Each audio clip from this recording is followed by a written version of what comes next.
নমস্কার বন্ধুরা, আমি লক্ষ্মী দেবীর পাঁচালী পড়ছি, শ্রবণ করুন। দোল পূর্ণিমা নিশি চন্দ্রমার উদয়, ধীরে ধীরে মলয় পবন তথা বয়, পুলকে গোলক মাঝে লক্ষ্মীনারায়ণ বসিয়া করেন দোহে কথোপকথন। হেনকালে নারদ কইরিয়া আগমন, করিলেন উভয়ের চরণ বন্দন। হাসি হাসি জিজ্ঞাসা করেন লোকমাতা, কোথা হতে এলে বাছা, গিয়েছিলে কোথায়? নারদ কয়, হে মাগো কি কইব আর, জগতের দুঃখে বুক বিদরে আমার, তুমি মা করুণাময়ী জগৎ জননী, মানব এ নির্দয়া কেন ভোলে নারায়ণী। নারদের বাক্য শুনি লক্ষ্মী ঠাকুরানী, নিঃশ্বাস ত্যাগিয়া মাতা কন কিছু বাণী। কর্মপথ হতে ভ্রষ্ট হয়েছে মানব, অত্যাচার অনাচার করিতেছে সব। না দেয় গোবর ছড়া আর উষাকালে, সন্ধ্যায় প্রদীপ কেহ গৃহে নাহি জ্বালে। স্বভাবে চঞ্চলা আমি এত অনাচারে, ফিরে রইব স্থিত তাদের আগারে। শুনিয়া ব্যথিত হয়ে বিরিঞ্চি নন্দন, করকুটে কমলার প্রতি কিছুক্ষণ। কহ মা নরের তরে তবে কি হবে উপায়, এ ঘোর সংকটে তারা কিসে ত্রাণ পায়। এত শুনি লক্ষ্মী দেবী প্রভু পানে চান, কহ প্রভু মানব কি রূপে পাবে প্রাণ।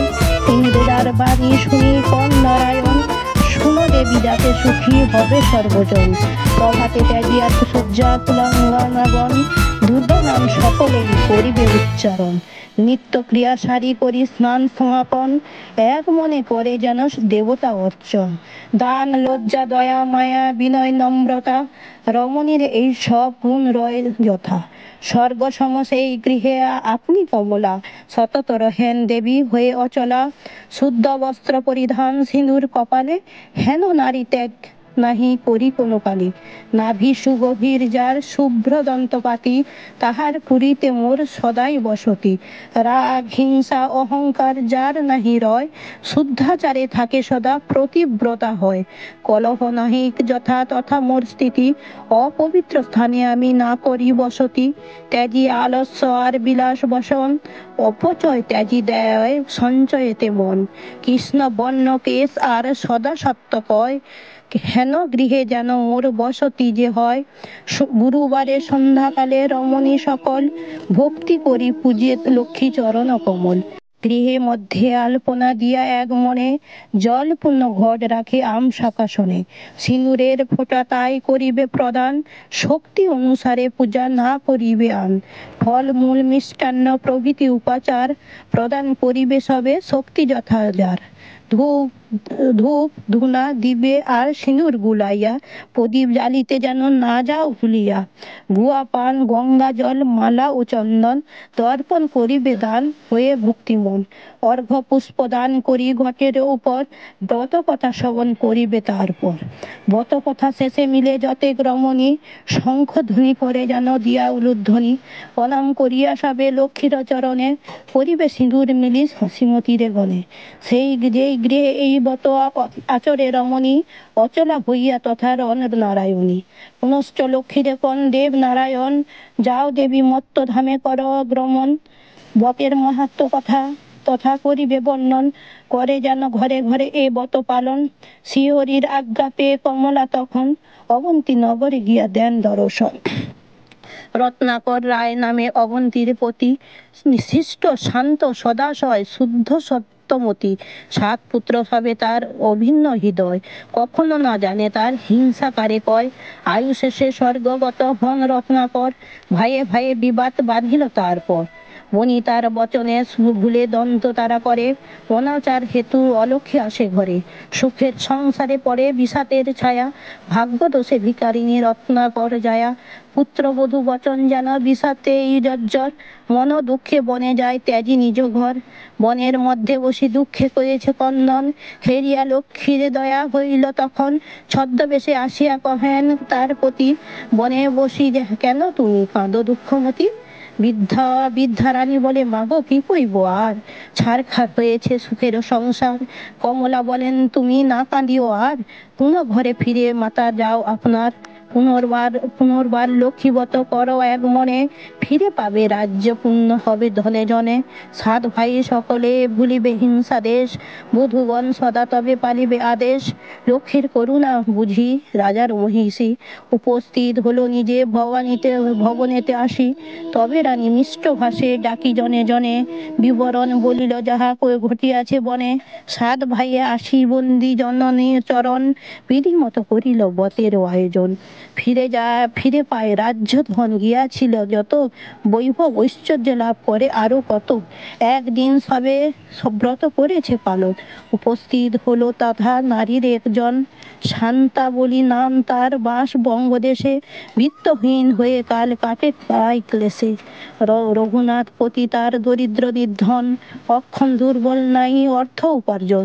সেই নারী লক্ষ্মীর চরণে পরিণতি, করেছে প্রার্থনা শান্তা হয়ে ভক্তিমতী।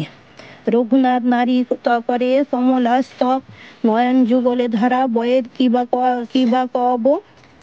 কমলার নারী তব কব বারতা শুনিলা প্রভু রমণীর বদনে, মানস করিল ব্রত পালন কারণে।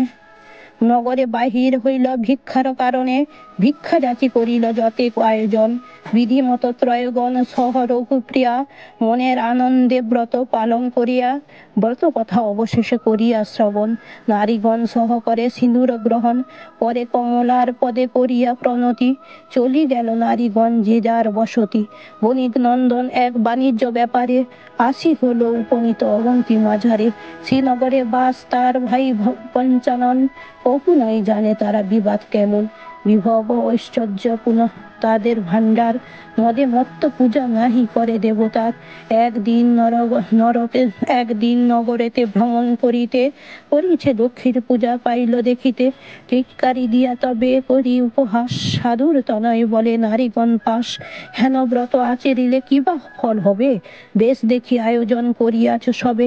রমণী কইল শুন সাধুর নন্দন, মহালক্ষ্মী ব্রত মোরে করিব পালন। এত শুনি কয় তবে সাধুর নন্দন, তব সম দুঃখ করে এ ব্রতর পালন। হবে যার নির্ধন করিবে তারা সবে, যতনে পালিব ব্রত কিসের অভাবে। নিদারুণ বাক্য বলি সাধু ঘরে যায়, বড়ই কুপিতা লক্ষ্মী হলেন তাই। লক্ষ্মী ছাড়া হলো সাধু নিজ বুদ্ধি দোষে, তৈ সপ্ত ডুবে জলে কমলার রোষে। কলহ রাগ বাঁধিল সহদরে, তনয়া সব কিবা বিনা রোগে মরে। বজ্রাঘাতে চূর্ণ হলো সুন্দর আলয়, আত্মীয় স্বজন তার সব হয় ক্ষয়। ক্ষুধার জ্বালার শেষে হয়ে জ্বালাতন, ভিক্ষাবৃত্তি করি তরে করে উদর ভরণ। ভাবিল সাধুর সুত হইয়া নিরাশ, কোন পাপে আমার সর্বনাশ হলো নাশ। লক্ষ্মীর হইয়া দয়া দুর্দশা দেখিয়া, তবে এক ছল পাতিলেন হরিপ্রিয়া। ছল করি ঘুরাইয়া দেশ দেশান্তরে, উপস্থিত করালেন অবন্তী নগরে। দেখলে লক্ষ্মীর ব্রত পালে না নারীগণ, পূর্ব কথা বণিকের হইল স্মরণ। লক্ষ্মীর নিকটে করিয়াছে অপরাধ, সেই দোষ হলো মোর এতেক প্রমাদ। এতেক ভাবিয়া মনে সাধুর নন্দন, গলে বস্ত্র দিয়া করে লক্ষ্মীর শরণ। নমস্তে করুণাময়ী কমলবাসিনী, নব মহালক্ষ্মী লক্ষ্মী দুঃখ বিনাশিনী। ক্ষমা করো এ দাসের যত অপরাধ, কৃপা করি দিন জনে করহ প্রমাদ। এই মতস্তব করি সাধুর নন্দন, ব্রত কথা এক মনে করিল শ্রবণ। দারিদ্র ঘুচিল তার দুঃখ হইল দূর, দিনে দিনে ধন তার বাড়িল প্রচুর। যে রমণী লক্ষ্মীব্রত করে এক মনে, ধন পুত্র লাভ তার হয় এ ভুবনে। রোগী রোগ মুক্ত হয়, দারিদ্রের ধন চরমে চরণ দেয় লক্ষ্মী জনার্দন। অন্তকালে স্থান দেন দেবী নিজ বলে, গোলক বিহারী প্রিয়া চরণ কমলে। এই ব্রত সকলে করিলে গুরুবারে, অতুল ঐশ্বর্য লাভ করিবে সংসারে। এইখানে লক্ষ্মীব্রত সমাপন হইল, সর্বব্রতীগণ মিলি হরি হরি হরি বল। বন্ধুরা, আজ লক্ষ্মীব্রত এইখানে সমাপ্ত। ভালো থাকবেন, সুস্থ থাকবেন, সাবধানে থাকবেন।